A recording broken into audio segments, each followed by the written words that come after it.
Paz do Senhor, meus irmãos, estamos aqui no estande do terceiro grupo de artilharia antiaérea de Caxias do Sul.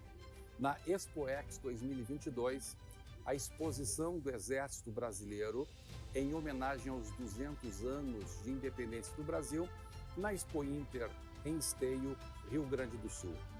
Estamos aqui mostrando para vocês este míssil portátil antiaéreo Igla-S, um míssil russo que ainda hoje é utilizado em muitos países, não só o Brasil, e também está sendo utilizado no conflito entre Ucrânia e Rússia. O que temos de especial com este lançador de míssil? É que ele pesa apenas 18 quilos. E mais do que isso, por pesar 18 quilos, ele pode ser lançado por um homem sozinho e derrubar um avião e derrubar um helicóptero. Este míssil portátil antiaéreo, cada tiro custa R$400 mil. Olhando tudo isso, eu posso ver claramente uma analogia com a nossa oração. A Bíblia diz que a oração de um justo pode muito em seus efeitos. Mas veja que oração custa. Quem vier me dizer que orar é fácil é porque não ora. A oração de um justo, o clamor de um justo, a batalha de um justo em oração tem muitos efeitos. Um justo pode impedir que uma cidade seja destruída. A oração de um justo pode anular o ataque do inimigo. Por isso você é importante. Cada um é importante, cada justo, cada crente é importante. Cada um de nós temos em nossas mãos mais do que um Igla-S. Nós temos nas nossas mãos a oração de um justo.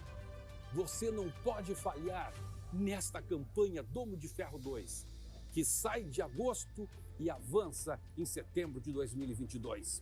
Você é importante, a sua oração é importante, não esqueça disso.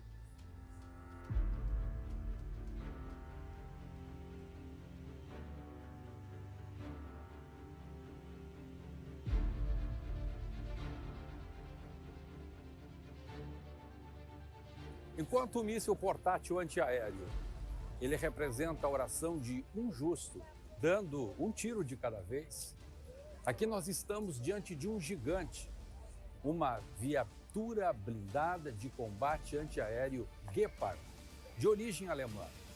Este monstro que está aqui atrás de mim, ele não pode ser operado por uma só pessoa, ele tem que ser operado por uma equipe.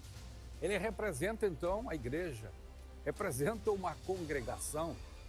Os seus canhões de 35 milímetros disparam 1.100 tiros por minuto. Então, esta viatura blindada de combate, ela representa a sua congregação. Este grupo de irmãos que estão dando milhares de tiros por minuto, que estão cobrindo os céus, que estão armando uma defesa semelhante àquela do Domo de Ferro israelense. Meus queridos irmãos, vamos nós entender que cada um é importante, cada um tem um míssil portátil antiaéreo, mas todos nós juntos vamos criar milhares de gigantes como este, combatendo contra as forças do diabo, contra as hostes espirituais da maldade nesta grande campanha que sai de agosto e avança no mês de setembro. Por favor, juntamente com a sua congregação, participe das nossas vigílias gerais, que acontecerão de sábado para domingo. Participe do jejum solene, que será no dia 7 de setembro. Por favor, participe das orações que a cada culto faremos meia hora antes do horário do culto e logo que começa o culto, mais 15 minutos. Por favor, todas as igrejas no Brasil, vamos fazer a grande campanha de 24 horas de oração nos 15 dias que antecedem a eleição no Brasil.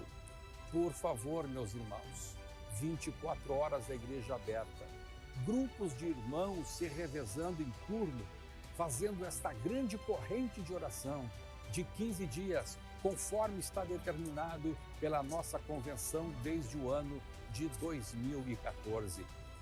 Nós não podemos perder essa batalha. Esta eleição vai mudar, vai dizer o futuro da nação brasileira. Então, nós não podemos perder este momento. Nós não podemos perder de vista o nosso inimigo. Vamos juntos nesta campanha e vamos proclamar a vitória, porque a vitória em nome de Jesus e a vitória é nossa, porque somos mais do que vencedores. Campanha Domo de Ferro 2, uma campanha para fechar os ares, para abalar as estruturas do nosso inimigo e para proclamar a vitória da igreja, das famílias dos crentes, da nossa nação, da sua nação. Que Deus abençoe a todos.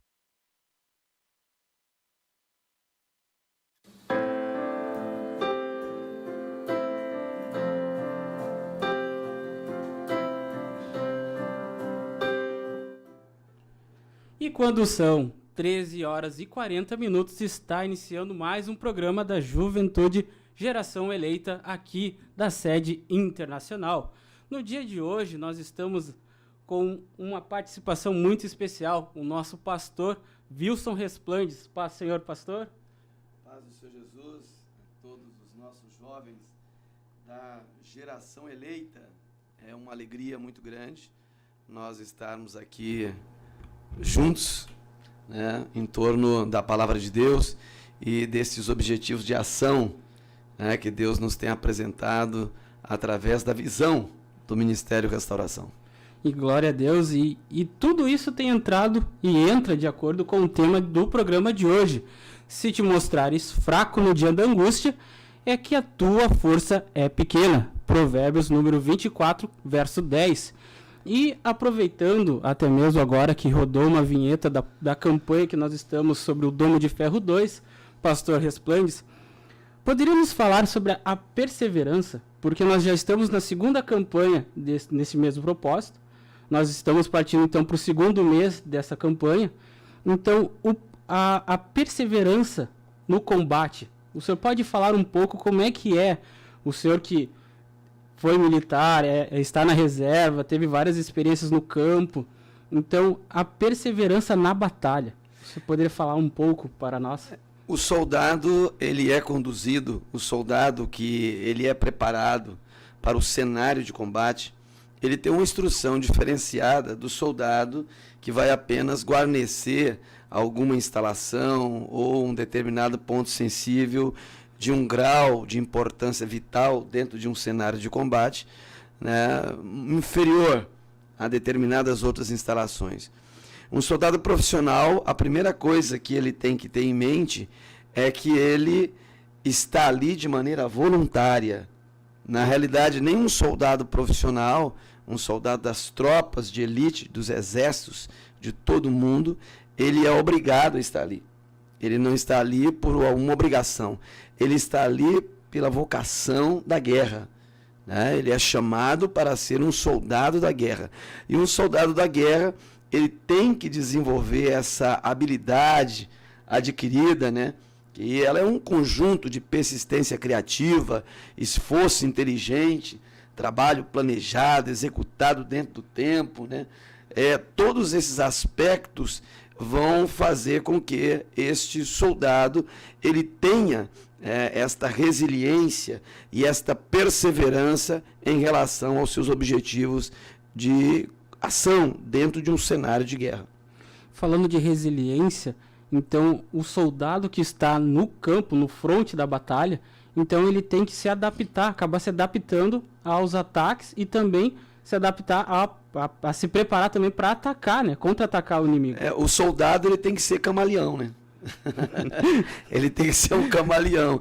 Ele se camufla de acordo com o cenário em que ele se encontra. E ele tem que ter essa capacidade de interagir com o ambiente, de fazer parte do ambiente, de se rapidamente adaptar ao ambiente de combate. Sim, até mesmo porque a tecnologia bélica Sim. tem evoluído muito ao longo Sim. dos anos. A guerra hoje ela é assimétrica, né? Ela não é mais aquela guerra de conquista de uma determinada elevação ou de um ponto dominante. A guerra é assimétrica, a guerra é urbana, ela está dentro das cidades, né? Então, exige todas umas medidas de coordenação e controle, né? E perseverança, né? Às vezes você pode olhar assim e falar assim, ó, o cara está perdendo, mas não, existem determinadas ações de combate que você tem que retrair para você reagrupar forças. Mas você não perde contato com o inimigo, você está sempre em contato com o inimigo. É importante não perder, não saber onde é que o inimigo está, não deixar ele tão solto para ele atacar. Até para você retrai em contato. Você não pode simplesmente virar as costas e correr. Sim, até teve na questão em batalhas que foram testemunhadas que, se eu não me engano, no Monte Castelo. Em Monte Castelo. Que os soldados, quando estavam ali vendo que não ia superar as tropas inimigas, acabaram recuando, chutando o balde, enquanto os brasileiros ali ainda continuavam lutando e batalhando, né? Exato. O paralelismo entre a realidade física e a realidade do cenário de guerra espiritual é tremendo, né? Porque Paulo, aos Efésios, ele diz que esta luta é nossa, né? Esta luta é nossa, é um combate nosso, não tem como você fugir. Você está dentro de uma arena de combate. A gente não tem outra opção, né? Ou é vencer lutar, ou vencer. E para vencer é necessário nós lutarmos, né, pastor? E com as armas espirituais. Com as armas espirituais. Não podemos trocar as armas, né? Porque esse é o problema, às vezes, que a gente encontra no dia de hoje, que as pessoas estão trocando as suas armas. Sim, sim. Deus nos deu armas que são poderosas para destruir fortalezas. E às vezes as pessoas querem entrar numa outra esfera, numa outra, digamos, um outro tipo de ringue que não é destinado a nós. Ele quer colocar um Ingla S nas costas, né? Ele quer um ponto de contato, né? Sim. Ele quer um Guepard, ele quer um Abrams, ele quer um blindado de grande versatilidade no campo de combate, os canhões mais modernos, as aeronaves mais modernas. E não são essas armas. Não são essas armas. O poder de destruição delas é equivalente, né? Muito maior, mas no cenário espiritual. Glória a Deus. É um outro cenário. E isso que é importante a nós, né? Por exemplo, como a gente está falando ao público jovem e ao evangélico, ter essa ciência, né? Nós não podemos trocar as armas porque achando que talvez as outras armas sejam mais eficazes do que as armas que foram confiadas por Deus a nós. Deus ele é tremendo, né? E a maneira como Deus ele nos conduz, né? Paulo, ele nos dá uma esperança viva através da palavra aos Filipenses, no capítulo 1, versículo 6, que aquele que começa a boa obra, ele vai aperfeiçoar até o dia de Cristo. Então, esse aperfeiçoamento, ele vai te levar a ser mais destro em relação à utilização do armorial divino, né? Então, você tem que ter destreza, você tem que ter dedo forte, para você poder segurar bem a espada, né? O salmista diz que Deus não adestrou apenas os braços, mas os dedos também, né? Interessante. Então, veja bem, eu tenho que ter, assim como o soldado em combate, e quando você está ensinando as técnicas de tiro dos mais variados armamentos, o que você diz para o soldado? A arma e o soldado formam um conjunto completo. O soldado, ele tem que formar com a arma um conjunto completo. E a Bíblia diz também que em relação à arma espiritual, eu tenho que ter esse conjunto completo. Por isso, a palavra de Deus diz, procura apresentar-te a Deus como obreiro aprovado, que maneja bem o armamento espiritual. Glória a Deus. É muito importante isso. Exato. E falando também um pouco sobre essa questão de manejo, de aperfeiçoar, claro, existem as armas, mas também se faz necessário a gente, dia após dia, ir aperfeiçoando, tendo mais contato com ela, né? Saber realmente manejar de forma mais eficaz. Então, é necessário, dia após dia, o soldado ali sempre estar se preparando um pouco mais para a batalha, né? Exato. Existem várias divisas nos vários quartéis das várias tropas espalhadas pelo mundo, em que o soldado lá, ele diz que ele pode passar 100 anos sem guerra, mas não pode deixar um dia de estar preparado para ela. Aquele que quer paz, se prepare para a guerra, né? Temos que estar sempre prontos, né?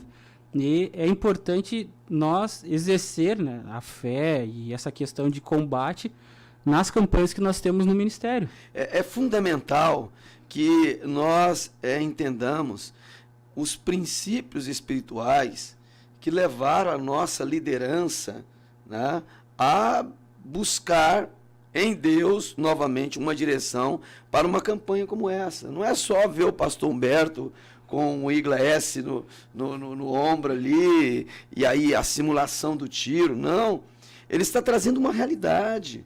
Então, quando ele diz assim, olha, esse míssil aqui que custa 400 mil reais, ele está dentro de uma comparação com a realidade de um crente, cuja oração é poderosa, vale muito a oração dele, vale mais do que os 400 mil reais, né? Vale muito em seus efeitos.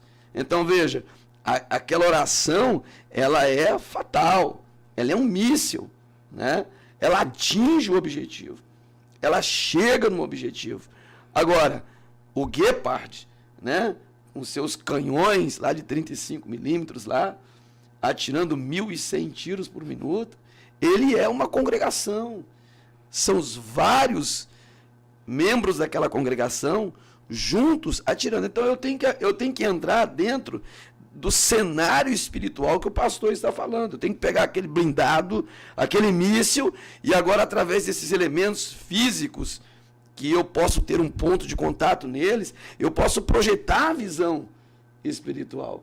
Aí eu consigo enxergar a dimensão daquilo que Deus pode fazer e realmente já está fazendo. Sim, e também numa guerra, como a gente vê no cenário de guerra, as pessoas atacando em vários frontes, né? Sim. Eles não concentram todas as tropas num único lugar. Então a gente tem várias unidades atacando ao mesmo tempo, simultaneamente, Sim. né? Os elementos de combate em um cenário de combate são muitos, né? A artilharia, a engenharia, a infantaria, a cavalaria, as comunicações, todos eles estão convergindo para um mesmo objetivo, que é tomar posse, né, daquele terreno, daquela dominância, aonde o inimigo ele ainda se assenhora. Agora, cada um está agindo de uma maneira independente ou de uma forma independente com o mesmo propósito. Então a artilharia está atacando, né? A infantaria está consolidando por terra, né? Mas todos estão voltados para o mesmo propósito. É exatamente isso. Nós estamos aqui no Brasil, né? Mas nós temos irmãos nossos que estão também onde? Em Portugal, na Índia, Estados Unidos. E todo o ministério atirando. Todo o ministério atirando. Atacando. Né? Então, nós estamos vendo esses mísseis que estão saindo, visualmente assim, não. Mas espiritualmente, nós estamos sentindo. Porque nós temos o Espírito. Então, Deus está agindo. Isso é fé. Deus está agindo.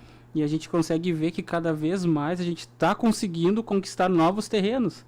Não somente, por exemplo, como foi falado dos outros países, a gente cada vez mais estamos colocando essa mesma visão de combate, não simplesmente ficar passivos a tudo isso, né? Passivos aos ataques do inimigo, mas cada vez mais nós estamos entrando em outras nações e nessas nações fazendo a diferença. É importante a gente ressaltar que nós precisamos atingir resultados, né? Nós temos que produzir resultados. Então, não tem como você estar trabalhando se não produz resultado. Né? Então, este resultado da minha oração, do meu esforço, da minha diligência, da minha motivação, da minha convicção, ele virá. Aleluia. Ele virá, porque é o fruto. É o fruto. Não tem como ele deixar de vir. Se você trabalha, tem resultado. E é importante, então, nesse meio tempo, claro, tem o tempo de resposta entre dar o tiro e acertar o alvo, então, mas a gente tem a certeza que, quando a gente está orando, aquela nossa oração vai gerar um grande resultado. Olha só, mesmo a palavra de Deus, ela diz que a oração de um justo vale muito em seus efeitos. Então, você imagina uma igreja toda orando. Então, mesmo que eu não consiga ainda ter a fé que me leve de uma maneira convicta a testemunhar que eu creio que Deus pode, eu olho para a palavra e digo assim, pode, porque está escrito. Aleluia. E a gente vê que em várias situações começaram com um orando, um não aceitando os manjares, as ofertas do mundo, e ali ele manteve a sua convicção firme, inabalável. Exatamente. E é isso que a gente tem que manter, sabendo, às vezes olhando assim, só estou eu orando aqui, mas certamente também há outros jovens, outros irmãos, em outros lugares que também estão passando pelas mesmas provações e também estão lutando. Se você for fazer um concurso nível Brasil e você tem um objetivo de chegar, né, naquele grupo seleto que vai ser aprovado, você está aí disputando com o Brasil inteiro. Mas digamos que tu more lá em São Gabriel, lá na cabeça do cachorro, lá no extremo do Brasil. Tu não está numa capital, mas você está crendo que aquela vaga é tua. Verdade. E você é aprovado lá em São Gabriel. Mas é necessário ter essa disciplina na perseverança, né? É fundamental, né? A perseverança é fundamental. A perseverança, ela gera uma endurance, uma capacidade de você suportar os sofrimentos, as dificuldades e as lutas, crendo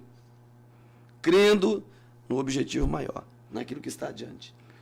E às vezes, fazendo a comparação com a perseverança e ser também maleável a questão da luta, né? Saber realmente que existem momentos que a pessoa vai estar ali combatendo, e às vezes ela acaba se sentindo um pouco fadigada.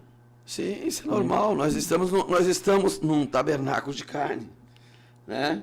Nós não estamos num corpo glorificado. Sim. Então eu tenho que entender que assim como eu tenho percepções sensoriais que me fazem comunicar com o mundo físico, eu também tenho percepções espirituais que me fazem comunicar com o mundo espiritual.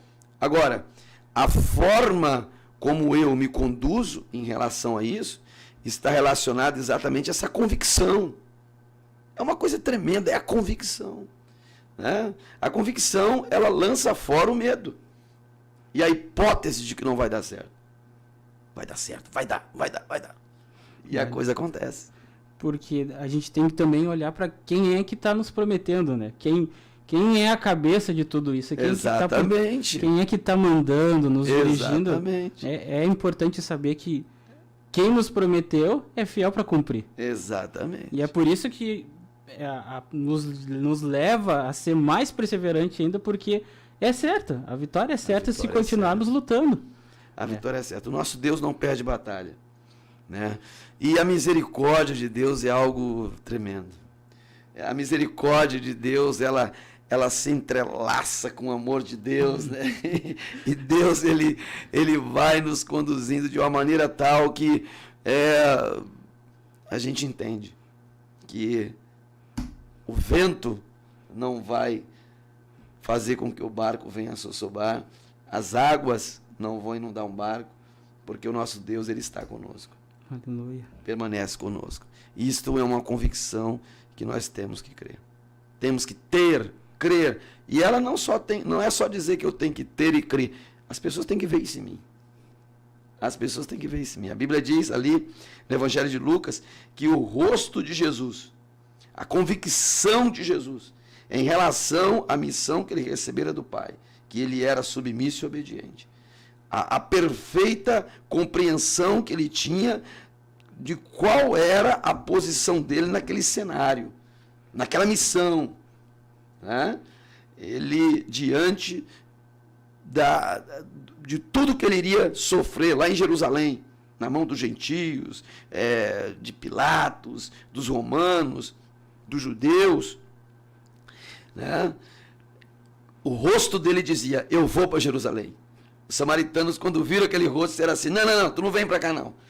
Não vem porque no teu rosto está escrito, eu vou para Jerusalém. Então no nosso rosto tem que estar escrito, eu sou crente salvo na pessoa de Jesus Cristo. É importante a gente vestir realmente. Eu tenho que, a Bíblia diz que eu tenho que me despojar do velho homem e me revestir. É uma nova vestimenta. Porque o mundo ele sempre vai querer, de alguma forma, tentar nos descaracterizar. Exatamente. Ele sempre vai querer dizer, não, tu é um jovenzinho, não, tu já é um senhor de idade, já passou o tempo de guerrear, já não é tempo de ficar aí tanto tempo, passando tanto tempo orando. Então ele sempre vai achar algum argumento para tentar nos tirar do foco. Eu estive numa missão de paz no Haiti e a divisa que estava nos alojamentos, em tudo que era lugar, uma doutrinação. Foco na missão, foco na missão, foco na missão.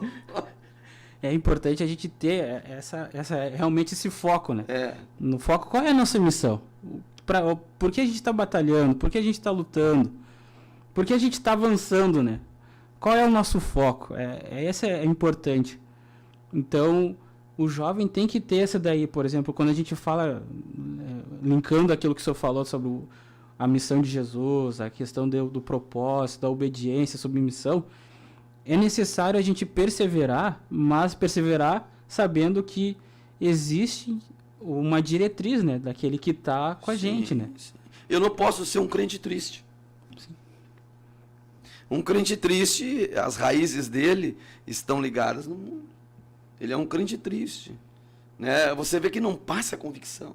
Pode olhar. Tu vê, ele chega na igreja, ele não passa convicção.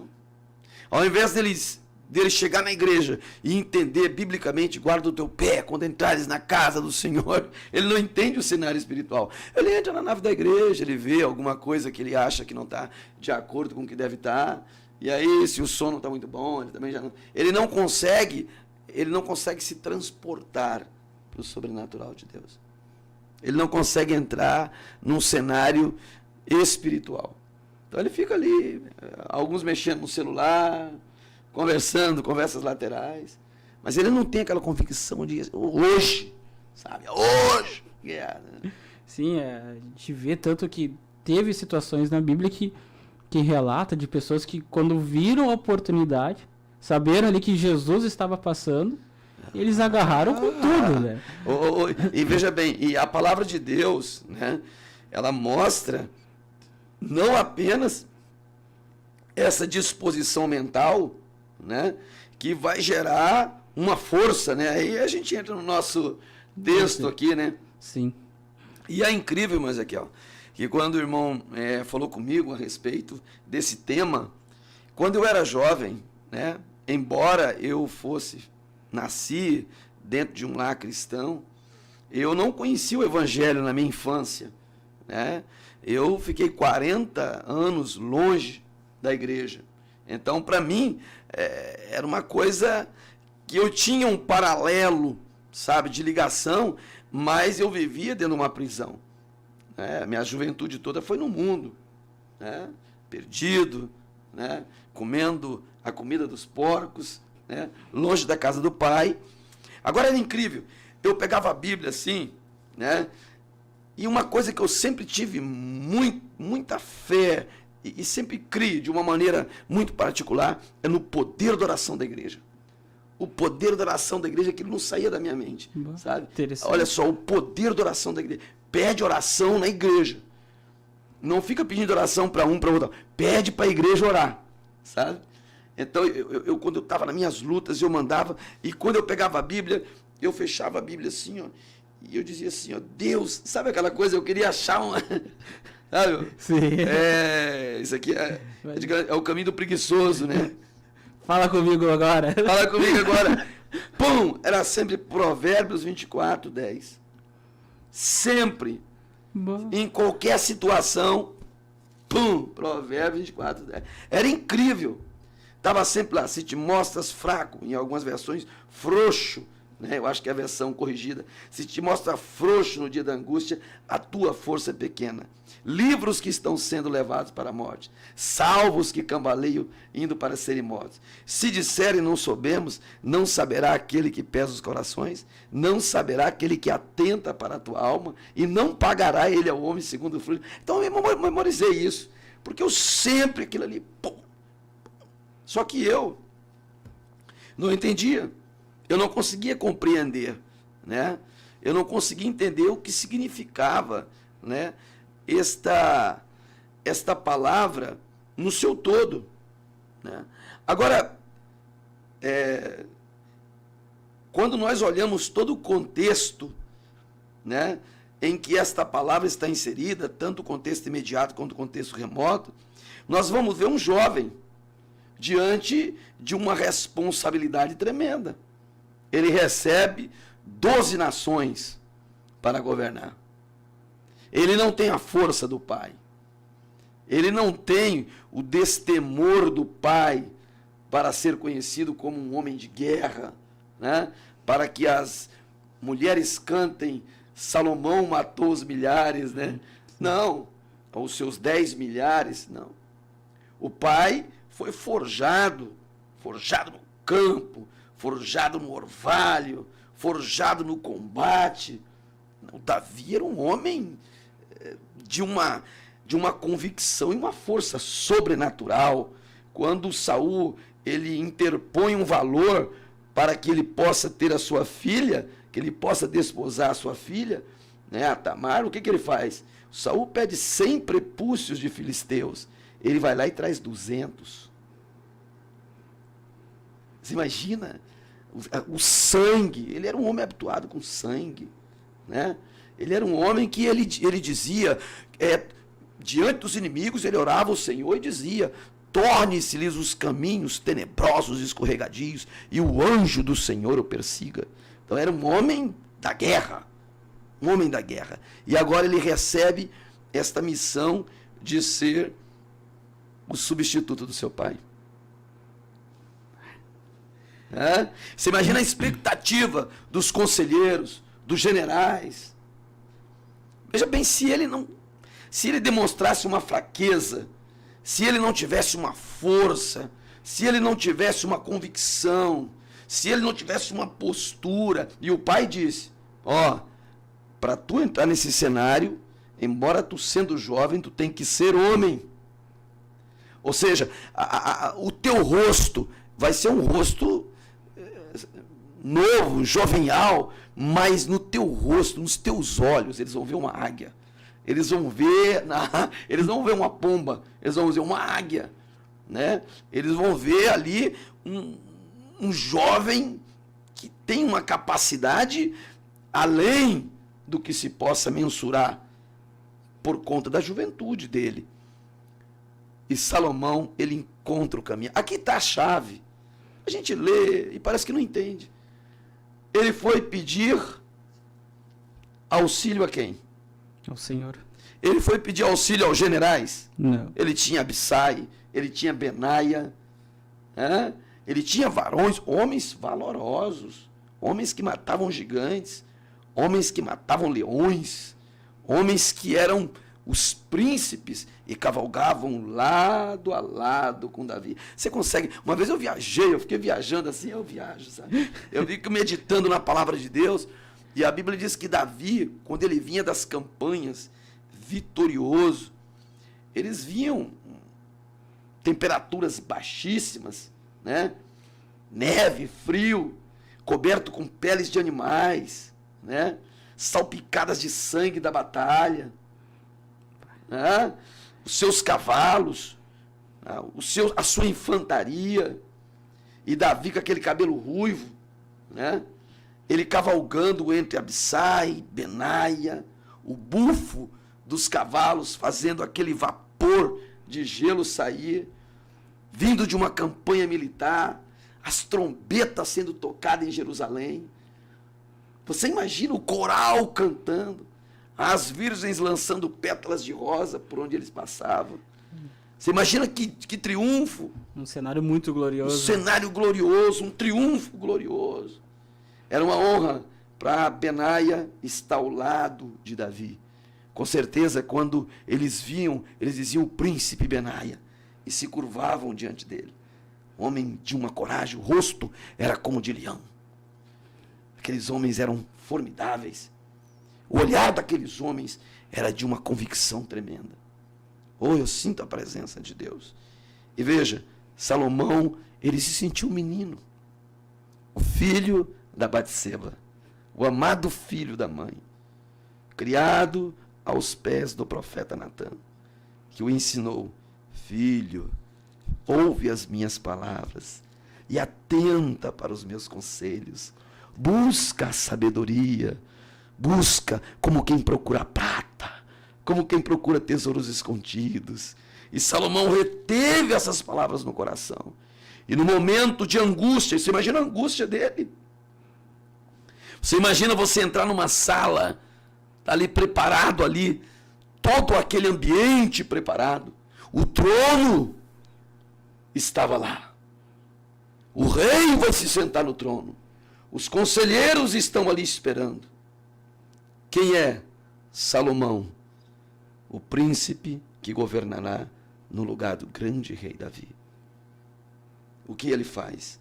Eu acho tremendo o registro sagrado a respeito desse momento. A Bíblia nos diz, de uma maneira muito maravilhosa, que agora Salomão, ele vai até o Senhor, e quando ele chega na presença do Senhor, ele faz uma coisa tremenda. No segundo livro das Crônicas, ali no capítulo de número 3, primeiro a Bíblia diz que ele oferece, a primeira coisa que ele faz, ele oferece sacrifícios na presença do Senhor. Lá onde estava o altar de bronze, ali ele oferece 1000 holocaustos. Você já imaginou o derramamento de sangue? Quantos litros de sangue? Ele começa a mostrar para Deus que ele entende o significado do sacrifício. Ele entende que sem sangue não há remissão de pecados. E naquela mesma noite, ele faz um pedido a Deus. E a Bíblia diz que Deus aparece a ele e diz assim, pede-me o que queres que eu te dê. Não é que eu mandem te dar, é o que eu vou te dar. Aleluia. E ele diz assim, dá-me agora a força de Davi, a coragem de Davi, a destreza de Davi, a fama de Davi. Eu quero ser como Davi, ele podia dizer. Mas ele não foi educado por Davi, ele foi educado por Natã, Gedidias, amado de Deus. Oh, coisa linda, aleluia, eu sinto a presença de Deus. O mesmo Natã que diante de Salomão, ele escreve, aleluia, e diz assim, filho meu, se aceitares as minhas palavras e esconderes contigo os meus mandamentos, para fazer atento a sabedoria ao teu ouvido e para inclinares o coração ao entendimento, e se clamares por inteligência e por entendimento alçares a voz, se buscar a sabedoria como a prata, como a tesouros escondida procurares, então entenderás o temor do Senhor e acharás o conhecimento de Deus. Ele não pediu destreza, ele não pediu coragem de soldado, ele não pediu exércitos, ele não pediu proteção para si mesmo. Ele disse, eu quero sabedoria e conhecimento. Aleluia. Veja, Deus disse assim, para que eu quero isso? E não era para ele. Não era para ele. Eu quero para que eu saiba como me conduzir à frente do povo. Pois quem poderia julgar esse tão grande povo? Ele disse, esse povo é teu. Eu não posso julgar esse povo com o meu pensamento, com a minha visão, porque esse povo é teu. É o Senhor que tem que me ensinar.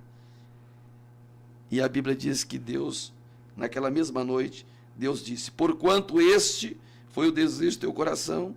Olha só coisas que o homem enxerga, riquezas, bens, honras, nem a morte dos inimigos, nem longevidade, mas porque tu pediu aquilo que me agrada.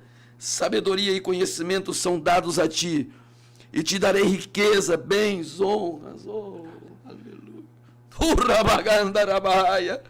Como nenhum outro teve ou terá depois de ti.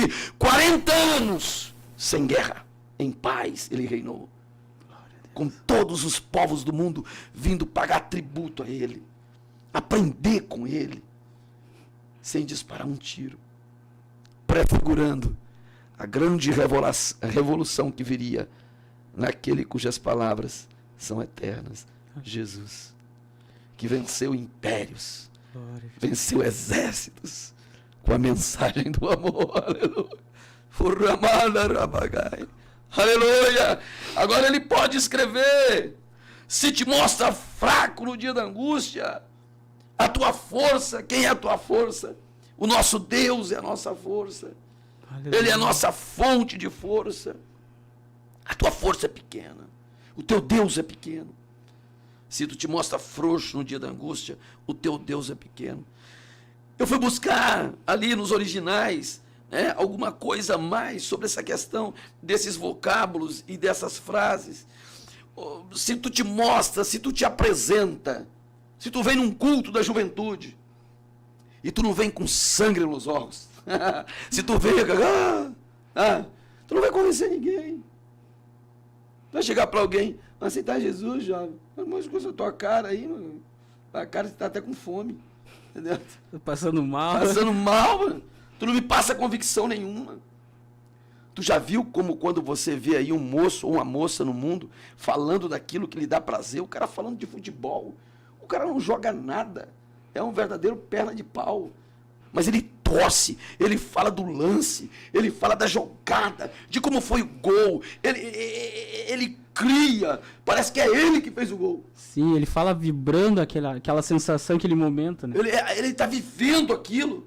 E o crente: Deus é bom.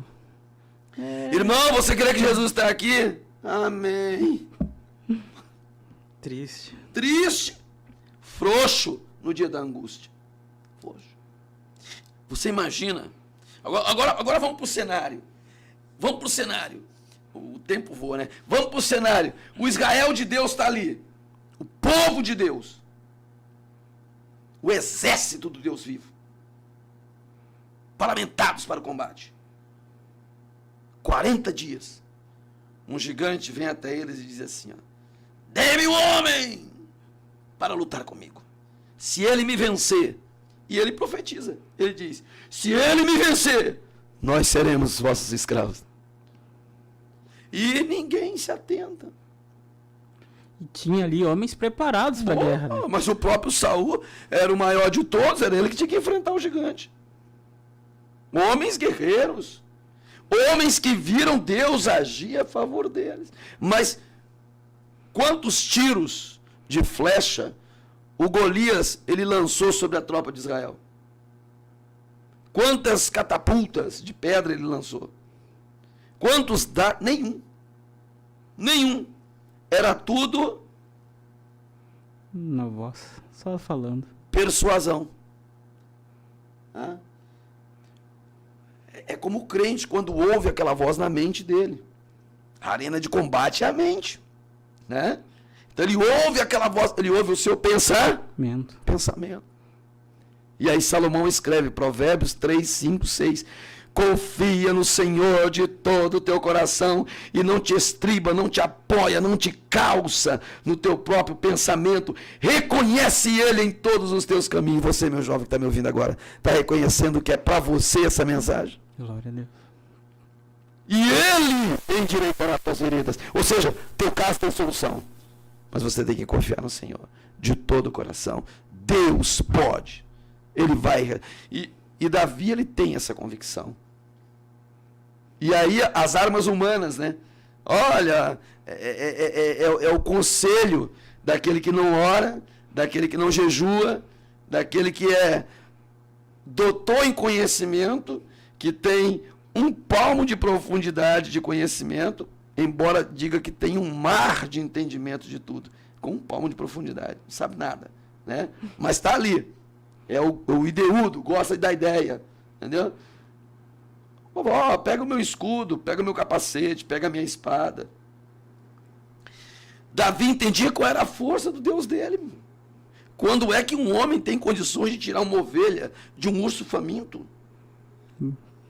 Segurar um leão pela barba, meu amigo.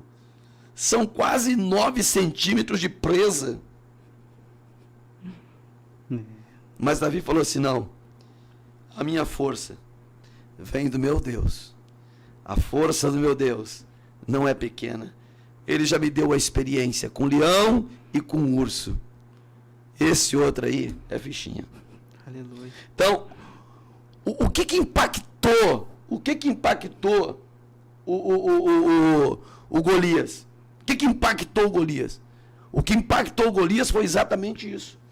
Foi ele ver a convicção de Davi. Veja, a Bíblia ela faz questão de dizer que Davi não tinha espada à mão. O Golias ficava só dando sugestão, entendeu? E impactando pela pressão das palavras. Ele mesmo não fazia nada, era só no gogó. Agora, ele encontrou um que tinha mais gogó do que ele. Porque ele olhou e disse assim, ó, e hoje mesmo, Deus me dará a tua cabeça. Como se ele não tinha espada? Ele viu que não tinha espada. Aquilo impactou ele. Ele cristalizou e tomou a pedrada. É isso. Então eu não posso me mostrar frouxo no dia da angústia. E esse dia, a Bíblia está dizendo que ele vai chegar. No dia já está escrito, estabelecido, que o dia da angústia vai chegar. Né? Da dificuldade, da aflição, da dor, do sofrimento. Chega ou não chega? Chega. Esse dia vai chegar. Mas eu não posso ser frouxo, fraco. Por quê? Porque Deus me dá uma missão exatamente nesse dia. Nesse dia ele disse assim, ó, livra os que estão sendo levados para a morte. Ele te dá uma missão nesse dia. E salva os que cambaleiam indo para serem mortos. Né? É isso. É exatamente isso. Aleluia. O tempo voou, né? Infelizmente. Tava tão... Tava maravilhoso, tá voando aqui. Mas, vamos já... Sei que não é tão ético, né? Mas se o pastor aceitar, vir uma outra oportunidade. Sim. Porque é um tema vasto, né? Vasto, importantíssimo. Dá para explorar muita coisa. E para o jovem, trazendo toda a experiência de Davi, Salomão, são coisas que dá para ficar dias e dias conversando sobre isso, porque sempre vai extrair uma boa lição disso daí. Uma lição nova também. Né? Mas, como já estamos avisados aqui, o nosso tempo já encerrou. Né? Vamos fazer uma oração. Peço que o pastor faça a oração por nós. Eu só quero, antes de fazer essa oração, vai ser rapidinho, só dizer para você, jovem. Deus tem algo grande a fazer através da tua vida. Glória a Deus. E você tem que ser o primeiro a crer nisso. Se você crer nisso, você vai ver resultado. Amém? Senhor nosso Deus e Pai que está nos céus, diante dessa oportunidade que o Senhor nos concede, eis aí, Senhor, os teus filhos, os teus Davi, Senhor, os teus Salomão, Senhor, da mesma forma as tuas Rutes, Esther, Senhor, Abigail. Deus, em nome de Jesus, Pai, estende a tua mão sobre esta juventude, Senhor, de uma forma poderosa e cumpre cabalmente a tua vontade na vida de cada um. Assim nós te pedimos em nome de Jesus. Amém. Então se despede dessa programação, pastor Wilson Resplende. Aleluia. Deus abençoe tua vida. E irmão Ezequiel, então, com a paz do Senhor esteja convosco. Aleluia. Não,